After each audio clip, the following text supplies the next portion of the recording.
2023च्या महिला आरक्षण विधेयकावरून संजय राऊत यांनी मुख्यमंत्री देवेंद्र फडणवीस यांच्या जुन्या ट्विटचा धागा पकडत काही सवाल उपस्थित केले। दरम्यान यानंतर मुख्यमंत्री देवेंद्र फडणवीस यांनी देखील संजय राऊतांवर पलटवार केलाय। विरोधकांनी आरशात पाहावं, त्यांना त्यांचा महिला विरोधी चेहरा दिसेल असं म्हणत फडणवीस यांनी विरोधकांवर हल्लाबोल केलाय। हे बिल मंजूर झाल्यावर आपण नरेंद्र मोदींचं नारी शक्तीचं अभिनंदन केलेलं आहे। मग आता 3 वर्षांनी कसली भ्रूणहत्या झाली?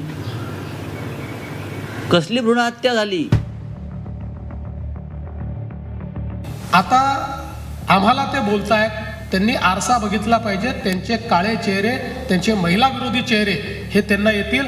माझं ट्विट तेव्हाही करेक्ट होतं, माझं ट्विट आजही करेक्ट आहे। महिला आरक्षण विधेयकावरून सत्ताधारी विरोधकांमध्ये आरोप प्रत्यारोपांचा सामना सुरू आहे। नारी शक्ती वंदन विधेयकावरून संजय राऊत यांनी मुख्यमंत्री देवेंद्र फडणवीस यांच्या जुन्या ट्विटचा दाखला देत त्यांना सवाल केलाय।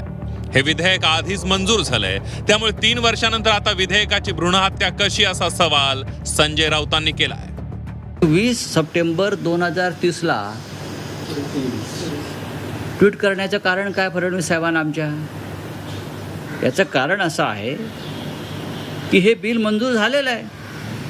हे बिल मंजूर झाल्यावर आपण नरेंद्र मोदींचं नारी शक्तीचं अभिनंदन केलेलं आहे। मग आता 3 वर्षांनी कसली भ्रूणहत्या झाली? कसली भ्रूणहत्या झाली?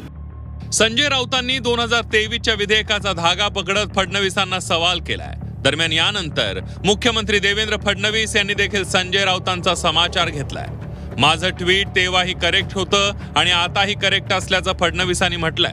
तसंच विरोधकांनी आरशात पाहावं, त्यांना त्यांचा महिला विरोधी चेहरा दिसणार असल्याचंही मुख्यमंत्री म्हणाले।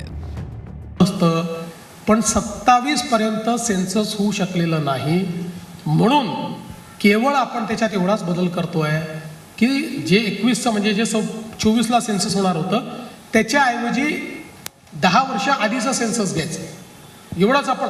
आता यापूर्वीही 2008 साली जेव्हा आपण लागू केलं, 2009 साली 2001च्या सेन्ससने लागू केलं आहे त्याच्यामुळे मला असं वाटतं की त्यांना समजतं सगळं आहे, त्यांना माहिती सगळं आहे, तोंड दाखवायला जागा नाही आहे, स्वतःच्या तोंडाला काळं फासून घेतलं आहे।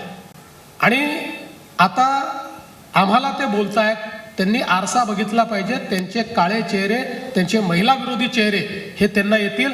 माझं ट्विट तेव्हाही करेक्ट होतं, माझं ट्विट आजही करेक्ट आहे। लोकसभेत 2/3 मतं न मिळाल्यानं सरकारनं आणलेलं महिला आरक्षण विधेयक पडलं।